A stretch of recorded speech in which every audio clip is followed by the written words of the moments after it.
Welcome, everyone. Welcome to, is this episode 5, Hunter? It is. Episode 5 of the GOT UYU Podcast.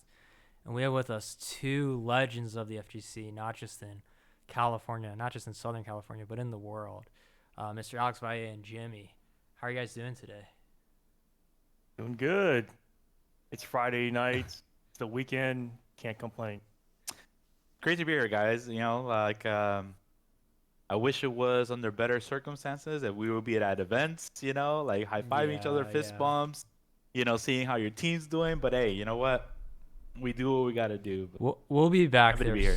We'll be back there soon. We will be. We'll get there. So, usually we like to do a little weekend review.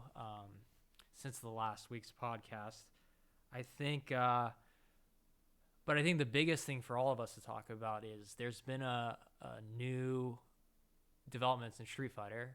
Well, first of all, Ryu and Chun-Li have turned up in another game, which is Fortnite, which is very exciting and cool to see. I don't know. Do you play much Fortnite, guys? I actually don't. Do you, Hunter? You know what? No, we don't play. Yeah, but neither do I. I tried it before. I just fell off a plane or whatever, right? And then I'm just gliding into the land. And by the time I hit the floor, I just got gunned down. Yo, that's the game. That's the game. I couldn't even I didn't even have weapons yet. I have like a pick or something. Yeah. No. Yeah, that game is absolutely insane to be good at. Like those young kids that are good at that game are absolutely nuts. Like the way that they can build and stuff like that. But like on our topic, with Street Fighter being introduced to them, that is absolutely awesome. Like regardless of whether we play or not, that is something to be excited about. And I even checked out the skins and I downloaded Fortnite myself and checked them out and they look dope. So really excited about that. And obviously we have the patch to go over as well. So very exciting stuff this week from Street Fighter. So yeah, I think I saw the Fortnite World Champion. How do you say his name, Hunter? Booga, yeah. Playing with Snake Eyes, SoCal's very own Snake Eyes. They were playing Fortnite and Street Fighter, so that's really cool. Getting new eyes on, the Street Fighter brand and also the game as well. And so we also had the Capcom Finals. Did you guys get a chance to watch that? The season, not season finale, but the Capcom season finals. Yeah, of course. I mean, it's the celebration of the the end of the Street Fighter tour, and Jimmy and I are really proud of the players and of course all the production teams that work really hard to get it together every year, and obviously unfortunately it wasn't a live experience, but you know what, we're adapting. That's part of the game, right? As fighting game players, we adapt to balance change. Even when it comes to tournaments. Yeah, especially the last minute cancellation of it. So it's really, really nice to have something at least come out of it and not just full out cancellation. Right. Yeah, I think that's something that's been across all gaming and esports, but FGC especially, how we can adapt, because we are so used to, and we really live off of open bracket, big tournaments, locals, just getting together in a community. I mean, it's called the FGC, Fighting Game Community.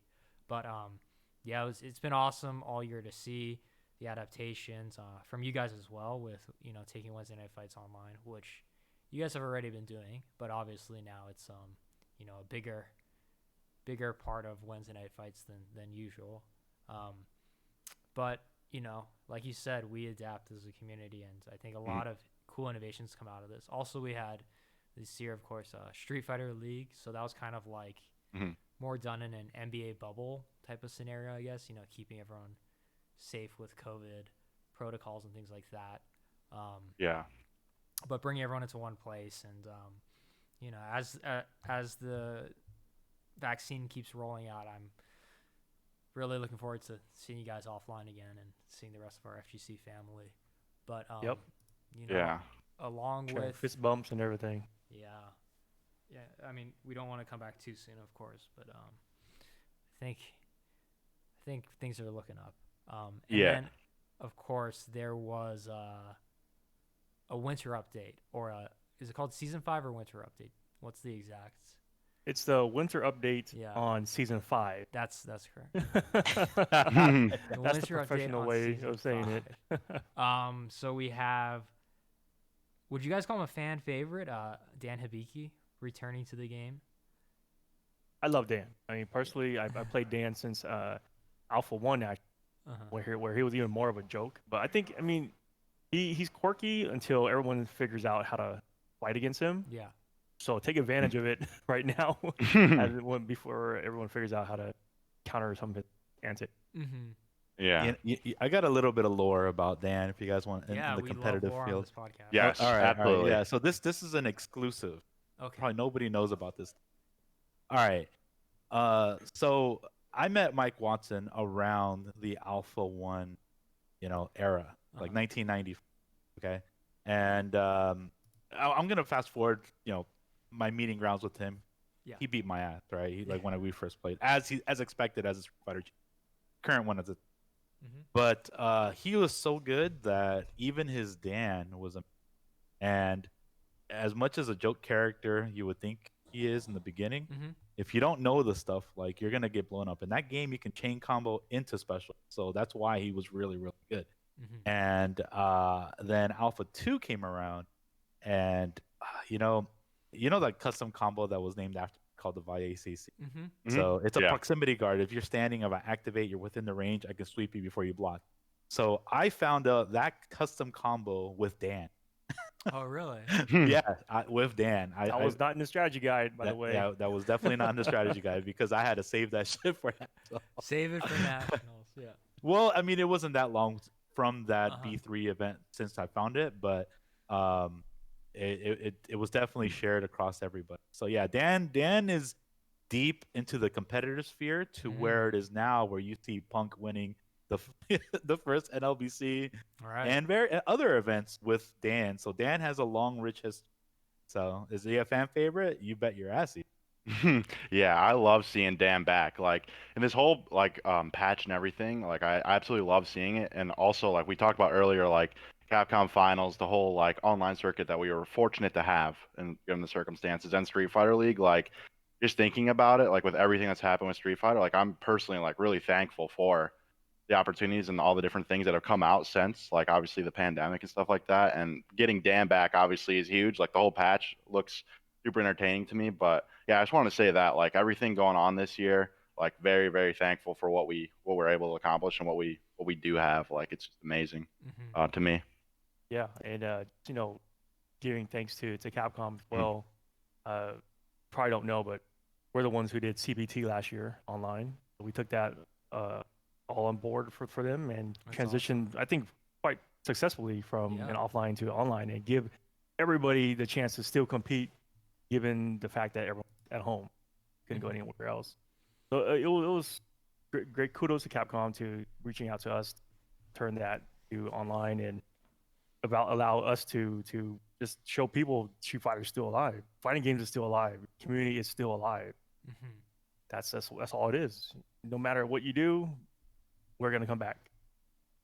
Yeah, and I think there is a generation of, at least in North America, some of these new players, they are kind of born from online play, right? Like your Smugs and Commies, and I mean, obviously they eventually come offline, and Punk, they all come offline eventually, but they started online. So I mean, in some ways, I was wondering, does this kind of give an advantage to some of these people who are more used to, like, grinding it out online and stuff? But I think we've seen interesting results across all fighting games, across all competitive games as we switched to online. And at the end of the day, yeah, absolutely. Still is top talent beating top talent, right? But there's little things you got to know about, how to play online as well. But yeah. Offline gives you the opportunity to play, real time, but online gives you such a diverse ecosystem to jump into, play just anybody, right? You can play the most skilled person or the most random person who's like can't read them. It's a great way to connect, and whether you may not know the person personally, you get to see them as a fighter, and then you also get to learn your own weaknesses against different playstyle. Something you probably can't really do if you don't go to offline event. Right. So, Yeah. Well, oh, yeah, go ahead, I Alex. was just gonna say we are in an interesting timeline Mm-hmm. where offline is the optimal you know conditions to play at, and then when online was introduced, we're looking at it like this ain't real, Mm-hmm. right? Mm-hmm. But as you said, there's players nowadays born into playing in the online. They didn't know how offline, like they thought like yeah, offline they can play with computer or like with training mode, but their real condition is online, and then they have to adjust to offline. So it's full circle now, and Yeah. yeah, everybody has their say about online, but I'll tell you this: the the punks and those guys, they Mm-hmm. started online. They didn't say. I mean, yeah, they complain about the online, but they played through. Mm-hmm. Like the best players will play through it, and they will persevere through the conditions they have to improve their game. Adapt. Right. Yeah, That's all Agreed. it is. adapt. Correct. Agreed. Yeah, and like Street Fighter netcode, people obviously have their opinions on that and like online and stuff like that, like you mentioned. But like, you know, reality of it is there's a lot of games that are in the same boat, and like you said, the champions are still rising to the top. You know, obviously we're in other games like Call of Duty. The same teams are at the top that were on top, offline. So that's a very good point that I think you just made. Like, real top competitors will find a way no matter what. So I really like that right there Yeah. because it's true Yeah. for multiple titles and just the situation we're in right now. And the silver lining of all this is think about if we didn't have that much time offline last year Mm-hmm. or online, can you imagine how the netcode would still be? I mean, Mm-hmm. last year definitely is a use case of saying, hey, look, netcode needs to be better Mm-hmm. because everyone's asking for it, right? It's the accessibility is there, uh, and I don't want to bring up another IP, but Strive is doing a great job with the net. And that's just Guilty Gear, yeah, yeah, foreshadowing of what things can be. And last year was a great example of why netcode is so important. yeah. Absolutely, absolutely. Uh, so, having run, Wednesday night fights, you guys have a long history of bringing up new players, competitive players, from the region and kind of breaking them onto the national scene. I'm sure you've seen your fair share of kind of offline, infamous names online coming offline, and then kind of earning their stripes for the offline world. But what would you give? What kind of advice would you give to someone who's trying to get into Street Fighter competitively, or even just starting to play now? Because obviously, you jump in to ranked play online, you're just kind of thrown in with, a bunch of people who are maybe beginners, but maybe not. It's much different, obviously, than to entering, a Wednesday night fights for the first time, or a weekly for the first time, or a big tournament. How, given that we can't right now go to, an offline event, how would you kind of, what kind of advice would you give to new players as they try to get into the competitive scene or just into the FGC in general right now? Good, Alex, you first. Yeah. So there's interesting ways to go about this, Mm-hmm. and if we're talking about online, Mm-hmm. and this holds weight for offline, of course, because it actually derives from my first advice. If you're getting into not just Street Fighter but any fighting game, is to make friends, okay? Mm-hmm. Because it's a very lonely world, a very lonely competitive. Like if you start Yeah. going competitive and going to training mode, all the things that you have to do to practice is by yourself. Mm-hmm. So not everybody has that drive. Some of us do, but I can tell you this, and I can promise you this: if you find friends or rivals with the same type of passion, you're gonna be motivated to do anything. Mm. Like they're just gonna tell you things that you never would have thought of. They can meet up with you. They can be your coaches. They can be your mentor. They can just be there for you. Mm-hmm. Do that first, okay?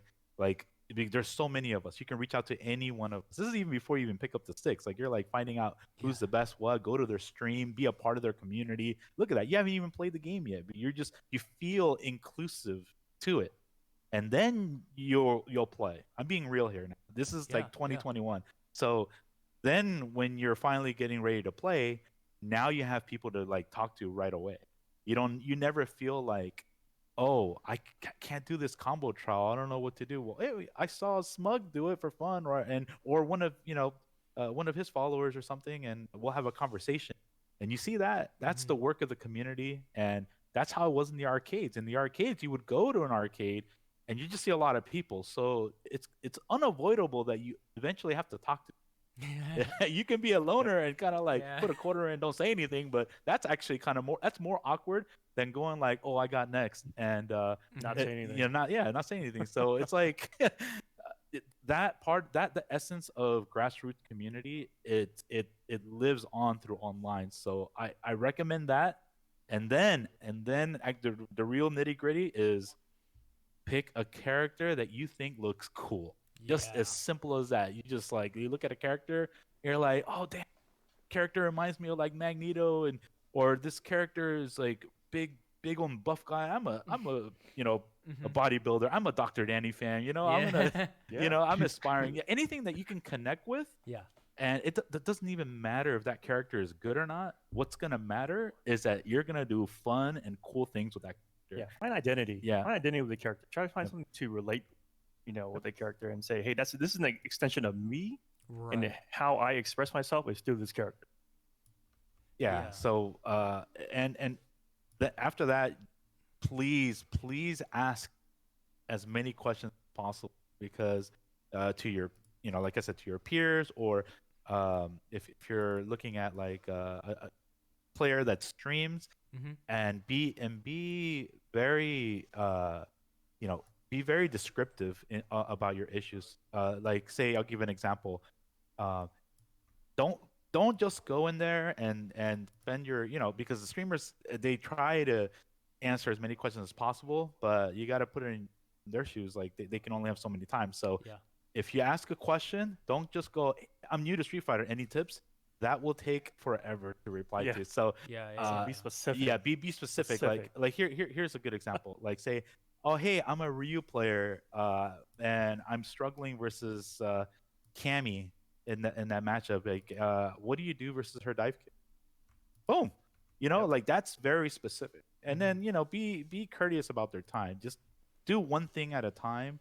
Get that idea, take it to the lab, find another question. But you might want to ask somebody else or go back to him later. So him or her. So it's about respect and you doing the work too. It's we're all in it together, but we all want to like improve on oneself. So. Yeah. Going to add on that is like, there's some key words that you want to also remember is be proactive, right? Don't expect anybody to do the work for you, and follow up. Always follow up. Don't be discouraged, right? And one thing you need to also learn in the world of fighting games is learn how to take the loss. And the loss doesn't necessarily mean the game itself, right? It's like, yeah, sure, you reach out to somebody, they don't respond to you, and that's take the loss, move on, right? Don't be so discouraged. Don't be so demotivated when someone beats you, someone doesn't talk back to you, or someone doesn't want to help you. It's hey, the world is huge, right? Yeah. So learn how to take the L and learn from it, right? And also celebrate your tiny victory, right? Because you may not win the grand finals but celebrate every victory and every win you can along the way, and learn how to relish in it, and learn how to cherish every victory you take. Because if you focus too much on the big picture, like, oh, I want to be on the grand stage, I want to be champion, you're gonna skip over the short-term goal, right? And you're focusing too much on the long term. Take your steps one at a time, and whatever you can gain and learn from, take that as a win for yourself, and really celebrate that.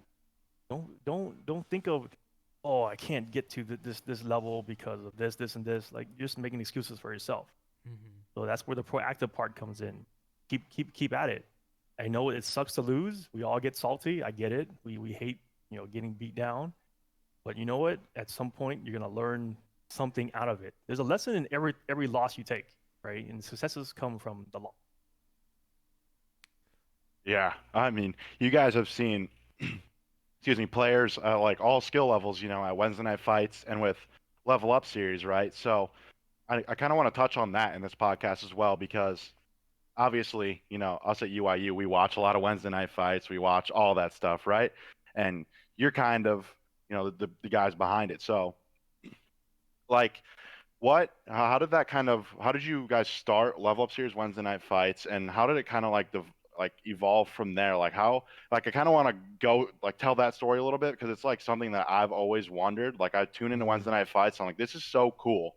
Like this is actually so cool. Like because I go to the majors, right, and you see all kind of skill levels right there, but you guys have that in Southern California, and many other communities have it, around the country, and I think it's just so pivotal, right? Like kind of what was the vision starting it, and kind of like, yeah, we'll start at the beginning. Like what was the vision starting it, and kind of when you were, I guess, torching the path for it. We gotta bust the Bible out here. Okay. Go All ahead, right. Alex. You can start. Long time ago. Okay. All right. So, all right. Mhm. So our local arcade, the biggest one, closed down in like early 2000s. Southern Hills Golf. Okay. So after that, there's a few arcades left, like AI, Family Fun, and Super Arcade, the older Super Arcade before Mike Watson took it over, and it just started to die down. Like there's no new game, been a long time. Anytime those places would have a tournament, it would be maybe a monthly or a yearly. It started to dwindle down. Even the tournament scene, it started to like go down. So and I took a bit of a break, and I would still go to Evo to support every year, and when near Evo time, I would spend time with like people that I thought that I would practice with. I would train him, like Afro Legends for Super Turbo, right? He was like my at least I was gonna say latest, but in the mid early 2000s, he was like the last one I would train Super Turbo era, and he placed top 8 at his first Evo. He did really well versus Daigo, but I just thought like, wow, you know what? Maybe I can train more people, but like, I just wish there was a new Street Fighter. And then here it comes, Street Fighter 4 comes out, and so then I'm like, okay, this is a great opportunity, and we actually get to play a port, that worked, because you got to understand there was no Street Fighter ports that worked 100% like the arcade prior to Street Fighter. Okay, Right. like you can name them all. It just they didn't, and so nothing's ever arcade perfect. Yeah. So I mean, we were blessed with having Street Fighter 4 arcade game at some of the last standing venues in Southern California, and then in February 2009, when it finally came out for consoles, I actually had like a year to test things and invite people to my house. Right, like I try to invite people to my house, and only 2 people showed. I even called out a lot of people like to come out. Only 2 people showed. One of them was Afro Legends, the Super Turbo guy, and another guy named Tatsu, which inevitably became one of the best Vega players in Street Fighter 4. So I thought, I went back and I thought, damn, all right, maybe that is gonna be too intimidating. Meaning I'm too good, and people don't want to go to his house and stuff. So I'm like, all right, how about we go to, I talked to a couple of my friends. We went to another gentleman's house named Denton, and we had it in Costa Mesa. We were just there at a gathering in his apartment, and 20 people. What the it's the same people I invited, and I'm like, oh, this is great, but obviously that didn't last that long. And then one of my good friends by my house said he would lend us to use his garage, which was called, his name is Dan, and SHGL BMX. He used to go to Southern Hills Golfland when he was 15, 13 years old, whatever, back in the days. So I'm like, okay, yeah, let's go to your pad. And that garage could fit like 50 or something people. And happened to fall on a Wednesday. So this was before like we really brought structure. We were just doing gathering. Okay. So it started with gathering, and then it turned to simulation. So I would do like boot camp. I would invite people to come down. So I was trying to figure out different ways to improve the scene, because they weren't very good at the game. I was becoming impatient. I was still becoming impatient. And once finally where I saw it. It was becoming a bit more structured.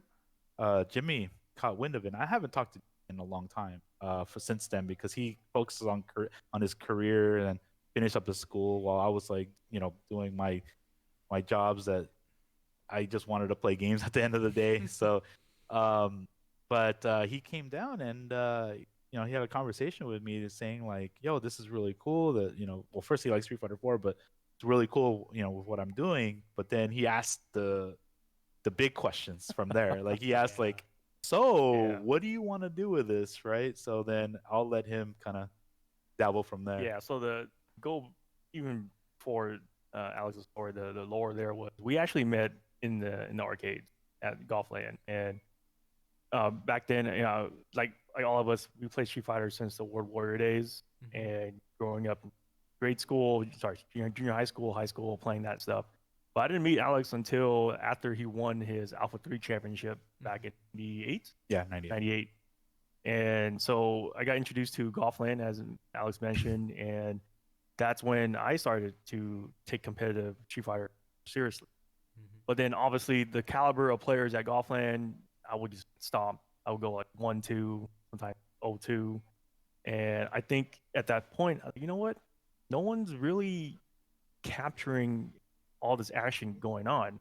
Right. So I went out there, took my parents' credit card and said, "Hey, I'm going to buy a camcorder."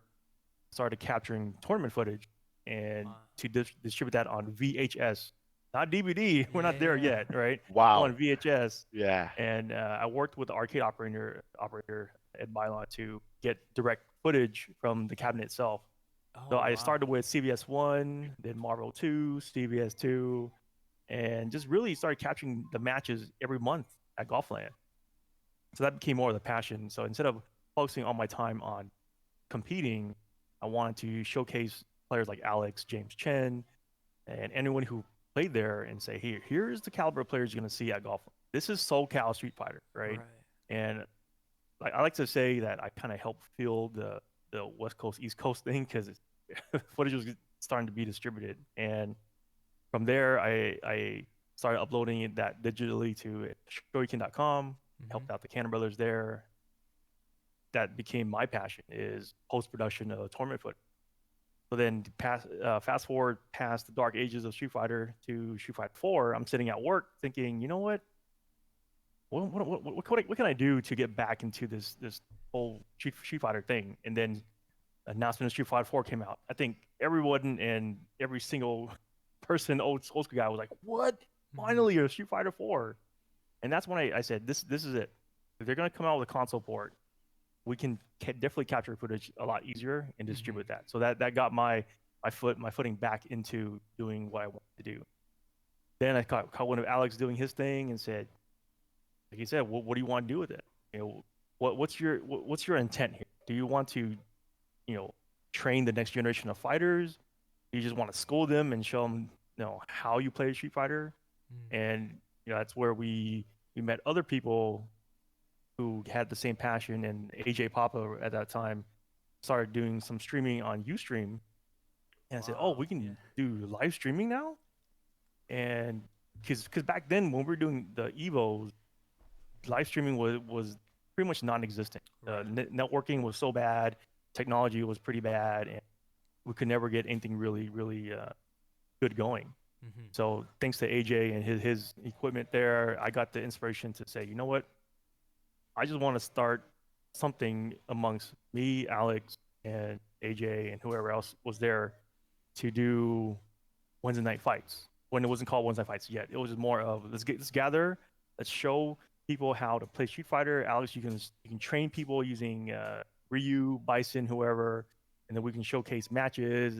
And that's really when we started coming up with things like band matches, showcases, getting commentators on the mic. We had James Chen and Ultra Davis start in the garage, and the passion really turned into how do we develop the community from the ground up, from players to talent, commentators, and really showing people, hey, we can showcase Street Fighter online, even though we can't go travel a lot, right? And that's where Wednesday Fights really came together. And from there, Level Up became a company, I started pushing really hard on developing the business, figuring out the networking, teaching this guy how to do business, teaching the other founders at that time what it really meant to be part of a business and how you can contribute to also your passion at the same time, right? And it started off as just some guys loving Street Fighter,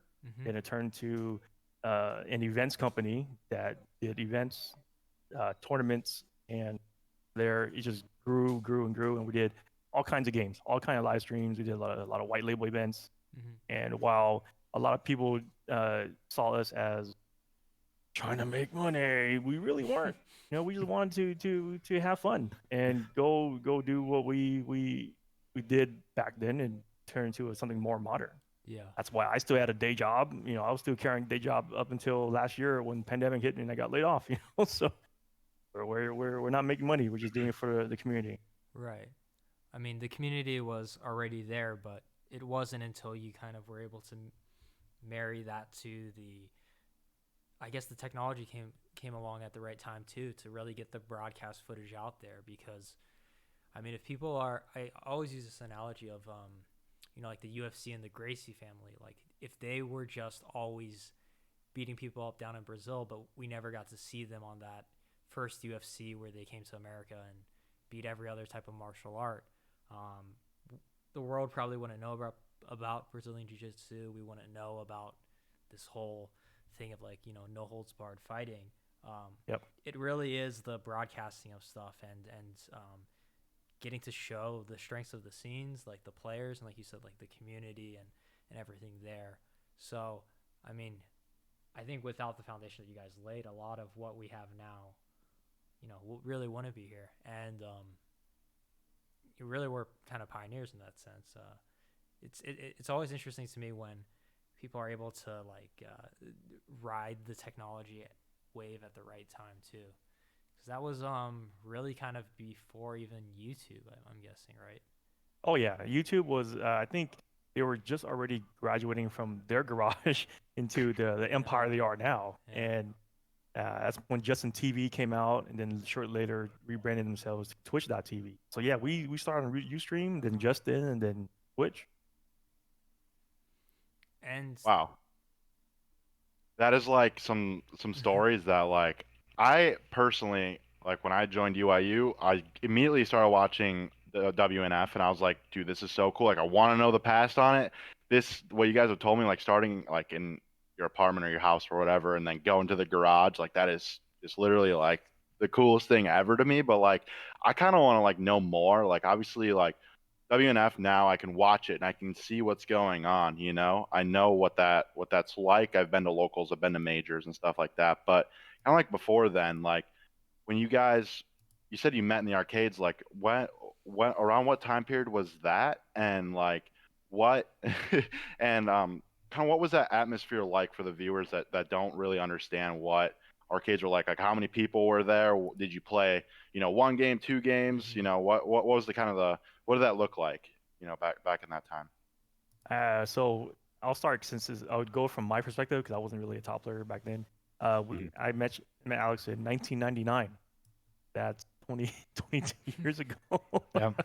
And it was interesting because you go there, you see him play. He's always on the cabinet. See a row of token, and someone who isn't a pro player comes in. You're just wowed, and seeing him have a 20 win streak, 30 win streak at some point, and just playing. So it's almost like meeting your hero because I actually saw him first on a VHS tape of the championships. Oh wow!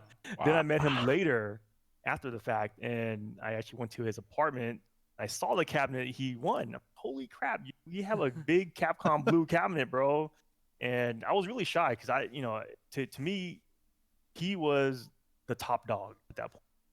So seeing him and the trophy he won and going to the arcade, it was almost a culture shock, right? Because you go in there, everyone's playing, the focus is there. You can tell. It's just like when we go to live events now, you see everyone just focused playing on that looking at that monitor and joystick. We're the same way. So it inspired me to also up my game And I took a couple rounds from Alex. Never really took a full set from him, but it it motivated me. And then you can see the rivalries forming within the arcade itself, because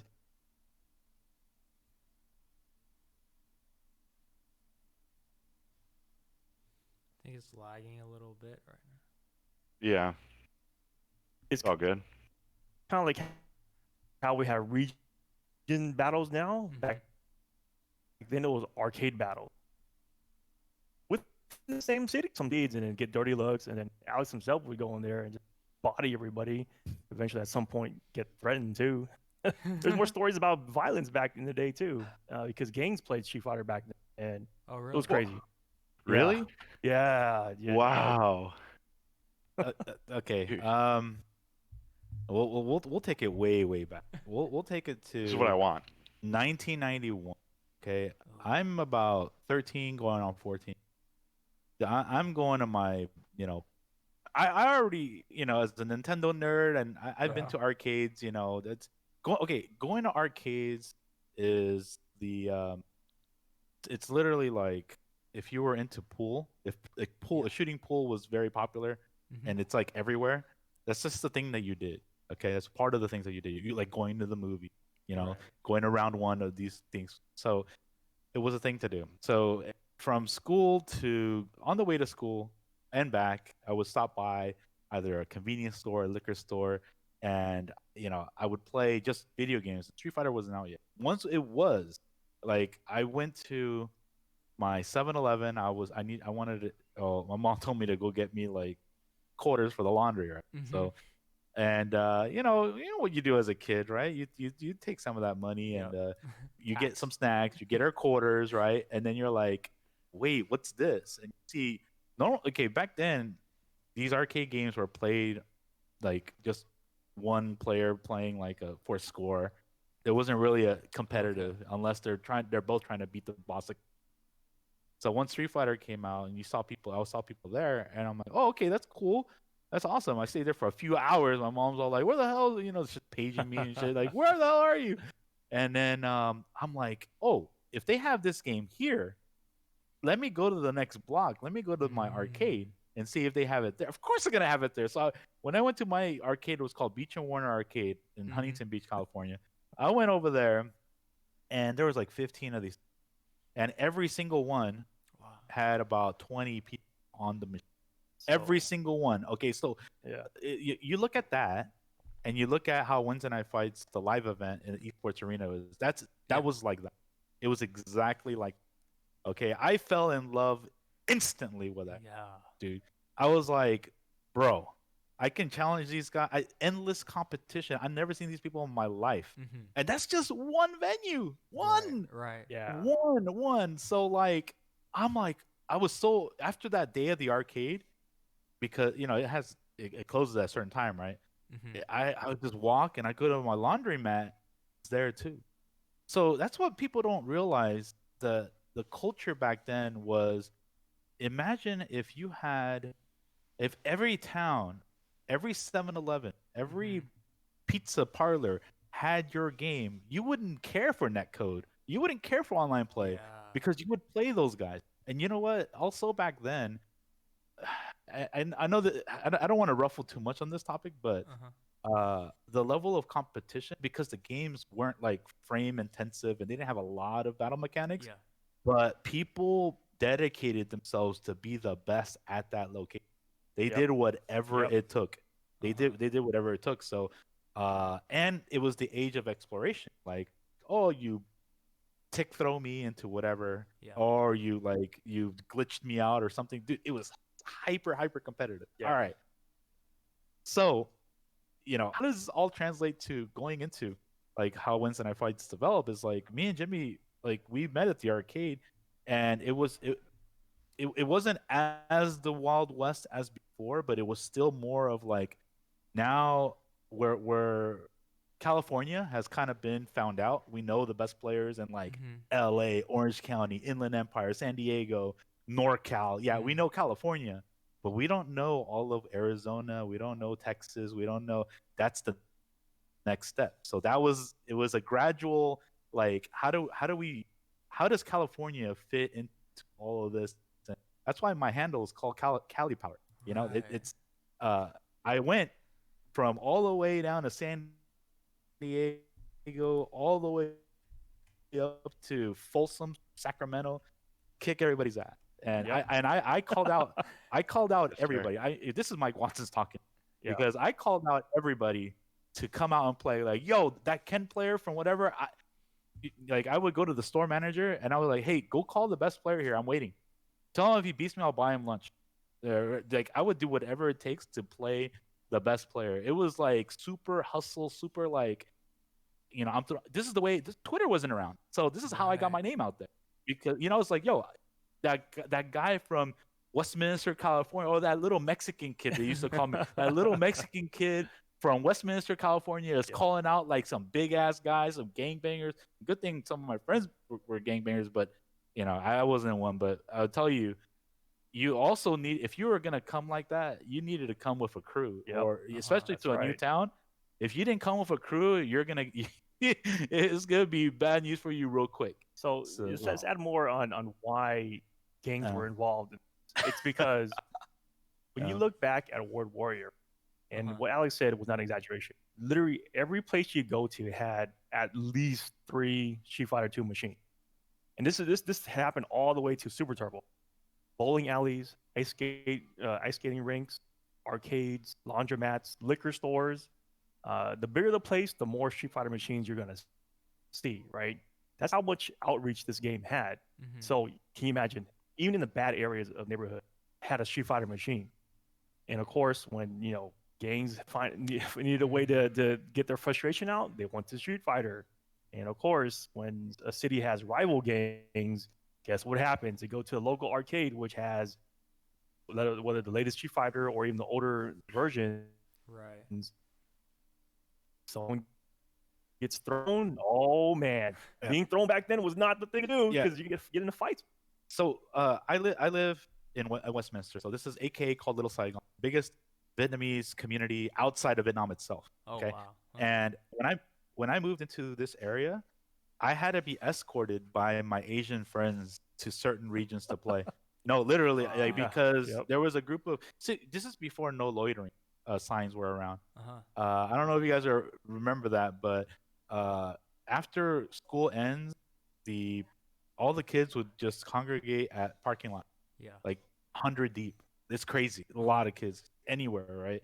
So when I went to go buy my parents like banh mi bread or any like Vietnamese stuff, because Vietnamese food is so cheap. Yep. That's we ate that night and day. 50-cent Yeah, baguette roll this big, So son. so when I would go, I would get all the dirty looks, and they're like, "Hey, what set you're from? Where you here, right?" Because the city over is the Latino city called Santa Ana, and so they thought so two and two together. So just a little history there. We can go forever on it, but we grew up with like, okay,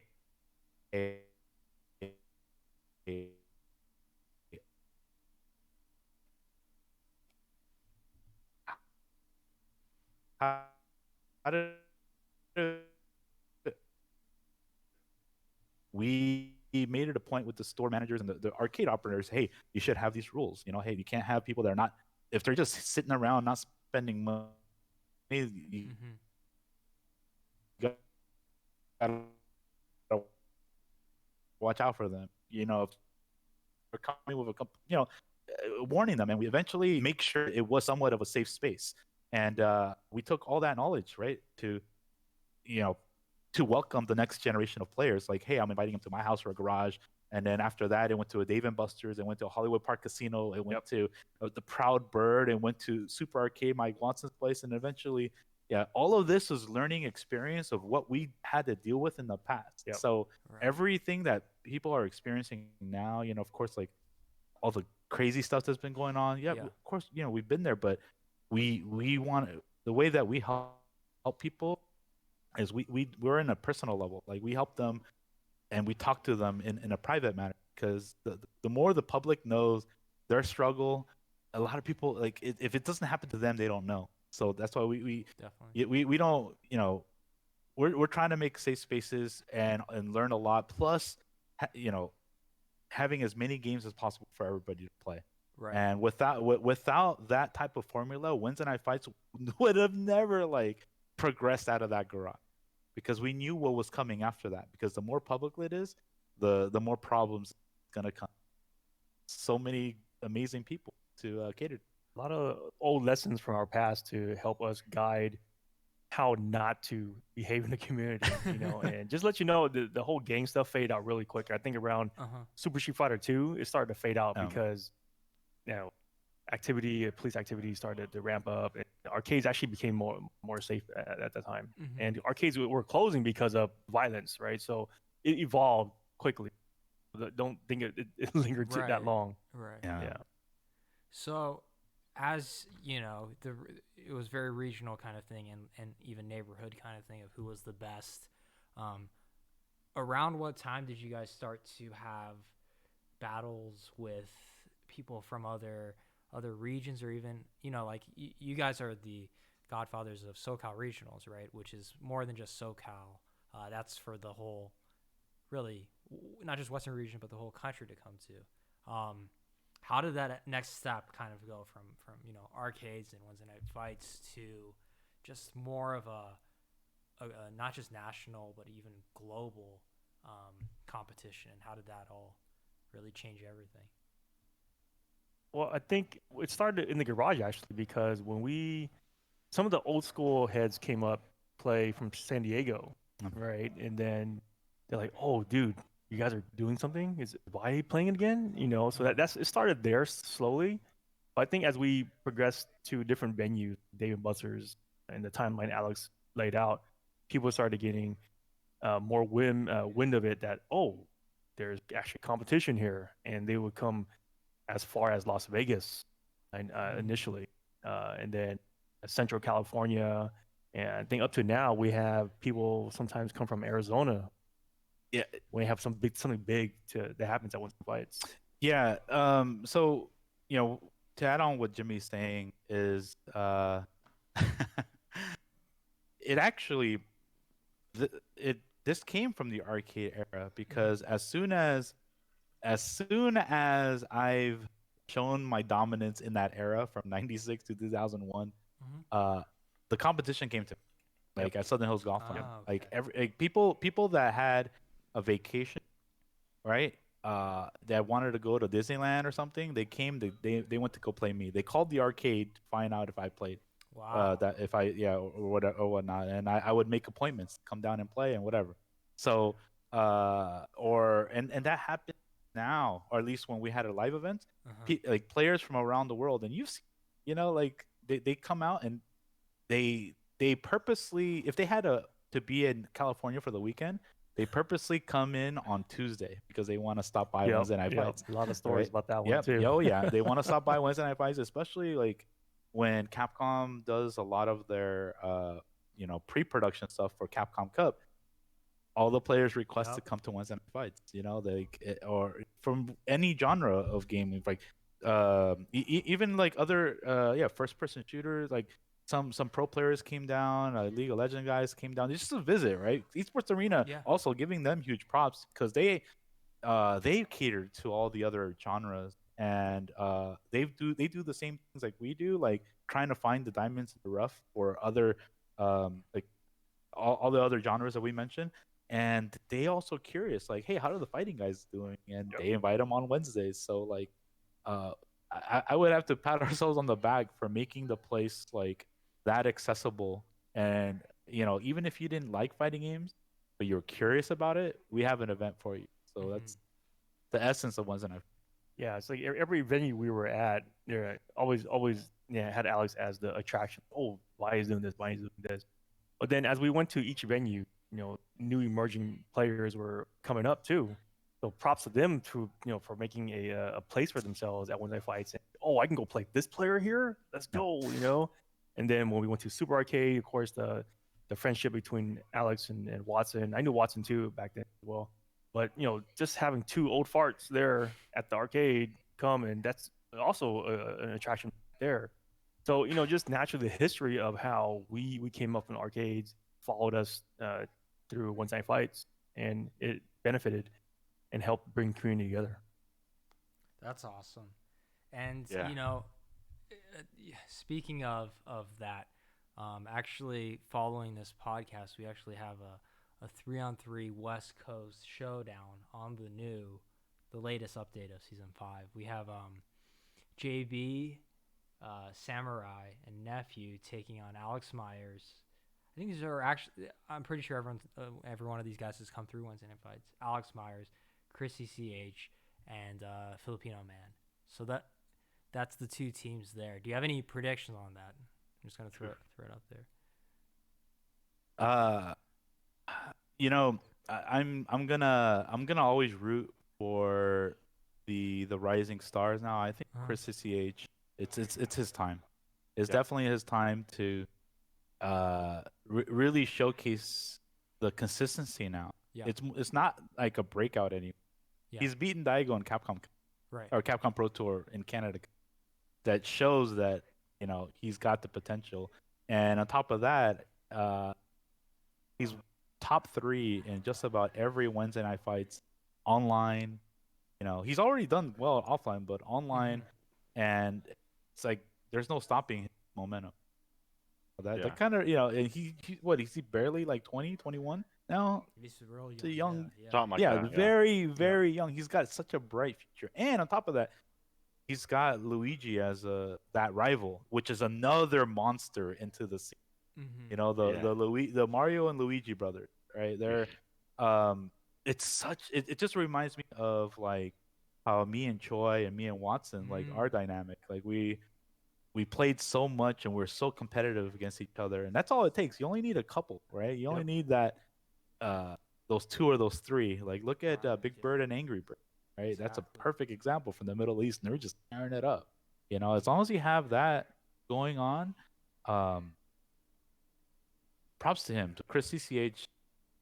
Sure, like everybody else that you mentioned, like they've already like made crazy strides, and I just wanted to give that kid some props because I don't know if he hears it enough, but like I really do wish him like, and all the other players, Filipino Man, he bless him for like coming back. He's been on and off, but when he came back, he won a Wednesday night fight. So like we miss him. We miss him. We hope like he continues on and shows people like how good he really is when he cares.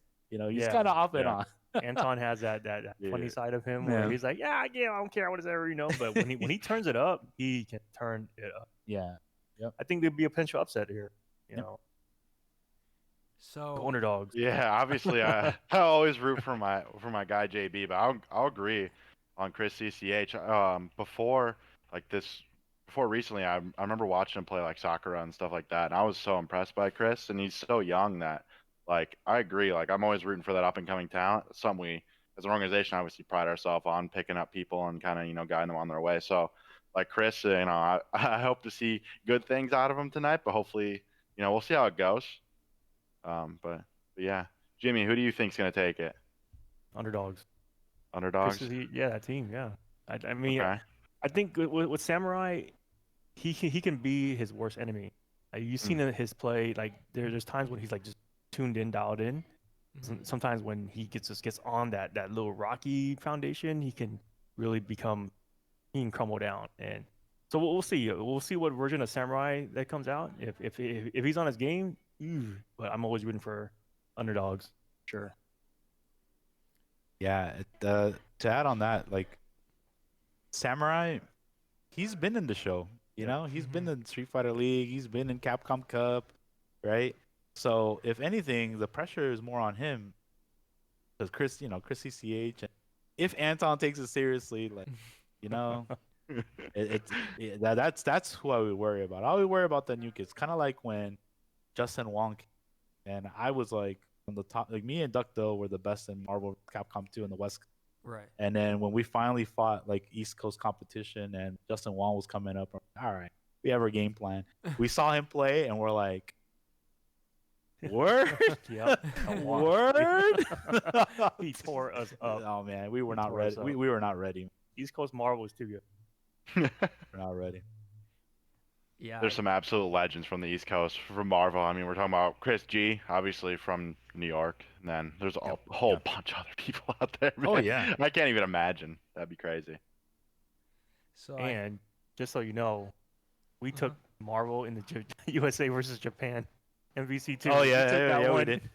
We owned that. Who was They Japan's watched, team for they that? Wow. demolished us and everything else, but we won Who Marvel. was on that too? Who was on that? Like, Okay, so give it. Okay, this was after the Battle by the Bay 4. Uh-huh. So this was like the year 2000. Before it was named Evo. by the Yeah, way. before it was Yeah. named Evo.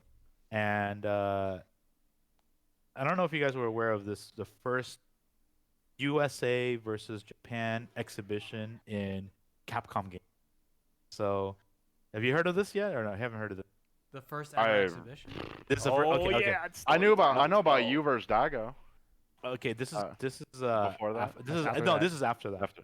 Okay. Yeah, this is after that. Okay, so Battle by the Bay is pretty much pre-Evo. Okay, it's ran by the Cannon brothers, and they teamed up with a production company called was it Jab Strong Fierce Yeah. to make a Bang the Machine documentary. Okay, so this tournament was a qualifier to build Team USA Mm. to battle versus Team Japan across I believe four games. It was ST, Third Strike, ST Third Strike, Marvel 3. Marvel, No, sorry, Marvel 2. Marvel 2. 2, Alpha 3. Yes. 4 games. I think it's 4 games. Yep. 4 games. All right. So the qualifiers for Team USA was me as team captain. I won like I my lowest placing throughout all the tournaments was I got first in most of them. So it was me. It was John Choi. It was Mike Watson. It was Ricky Ortiz. It was Shen Chang. It was Eddie Lee and Duck Do. Okay, there was actually 7 of us, but only 3 of us got the full paid trip, which was me, John Choi, and Mike. Everybody else, like that, didn't get as much points. Uh-huh. Like they were on the team, but they had to pay their way. Duck Do couldn't make it because of passport issues, and so Ricky Ortiz had to be an emergency substitute because Ricky didn't enter Battle by the Bay, and Ricky was coming and we understood her skills and we all kind of voted together that would be a perfect fit. So, anyways, okay. So we had to have a versatile Team USA that can play all those games. But in Japan, their teams were 5 specialists per game. It was crazy. So it was 7 versus 35.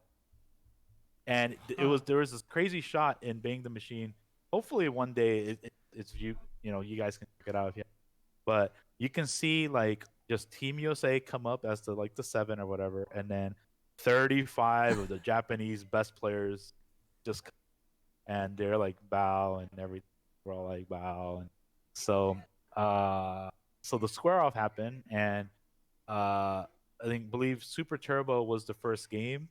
I got 4 wins and I lost 1. Choi got some wins and everybody else got like beat out. And the next game was Third Strike. I was the only one to get a win. Everybody else didn't win at all. Oh, going back on ST, hold on. You know where Sagat, you hear the tiger. Mm-hmm. That's where that originated from. Choi. He was the one who first did tiger, Really? and that's where it came from. Yeah, it was Choi was the granddaddy of Sagat. Tiger I also sounds- picked old yeah. Sagat, but I was the new school old Sagat player. So Alpha 3 came around. It was supposed to be my strongest game. I didn't win it, which was pretty sad. We got tore up in there.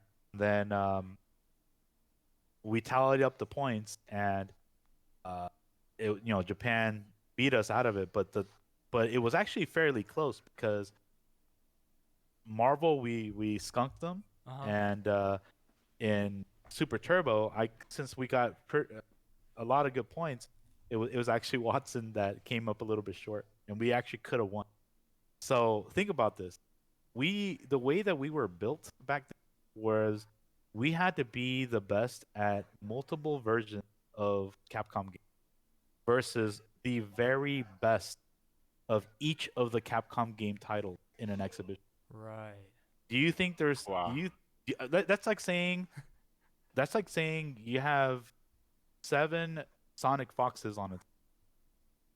There's no such thing as a 7 Sonic Foxes. I can tell you there's a Sonic Fox, there's a Justin Wong, and there's a Chris G. Like, and sorry, there's a Taquito. Yeah, like they can do it.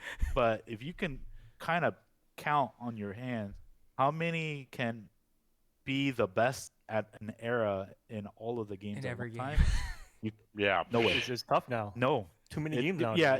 It's just now is really it's unrealistic now. But even back then, you know, you're fighting an unknown. You don't have their video, right? They don't have our videos, but it didn't matter because their mind share was better than our mind share. Because they like Japan is the size. What people don't realize is Japan is the size of California, but with 100 million more people. Okay, so and so much of it in arcades were Tokyo, way right? bigger. Yeah, you know, so Wait. like I didn't even know that part. I didn't even the population thing. I didn't even know that. Size of yeah. California. I didn't know that. oh I mean, I thought it was maybe like small. I didn't know the population part of it. That's crazy. yeah. Yeah. So like it's like, you know, Osaka and Tokyo, you know, that's like NorCal, SoCal, same thing. Like we, Yeah. you know, the Yeah, dynamic is so I see like that. Yeah. yeah. So it's like San Francisco and Los Angeles. Oh, that's kind of like the mirror image. Good way So to put that. there are so many great stories that we've had so far on the podcast, and I think we're gonna have to bring you guys back for a part 2 because there's just so much more I want to get into about. Sorry, Dude, I only scratched the surface. Oh, like, No, there- man. no, you guys did. This is great. Like, I am hyped right now with the There's- stuff there- I heard there's because so it's much everything I wanted more to hear and more. It's You know? for us to get Yeah. into, but also I really do want to talk to you guys about the future of the fighting game community. You know, fighting games within the greater esports competitive community, Street Fighter 6. You know, we got a lot of things on the horizon and a lot of things that we're excited on. And if the podcast listeners don't know this, UYU and Level Up, we have a very great working relationship. We've done a lot together, and that's the family right there. So Yeah, we're looking forward we love 'em. to you know, to keep working together and to we might be building on some things behind the scenes. So, you know, we'll definitely have to have you guys back for part 2, but we have to get ready for our West is very apt that it is the West Coast Showdown of UYU Unleashed, 3-on-3 coming up here in a little bit. But thank you so much, Alex and Jimmy, for being on, and we're definitely gonna have to have you back real soon. Yeah, sorry about that. We kind of derailed your whole topic list there. Hey, when you tell two old people, hey, can you tell us about like how it used to be? We're like, oh yeah, of course. We'll stay on topic next time. We'll go by your cadence, Drew, next time. How's that? No, it's all good. This is Yeah, I love that part of it though.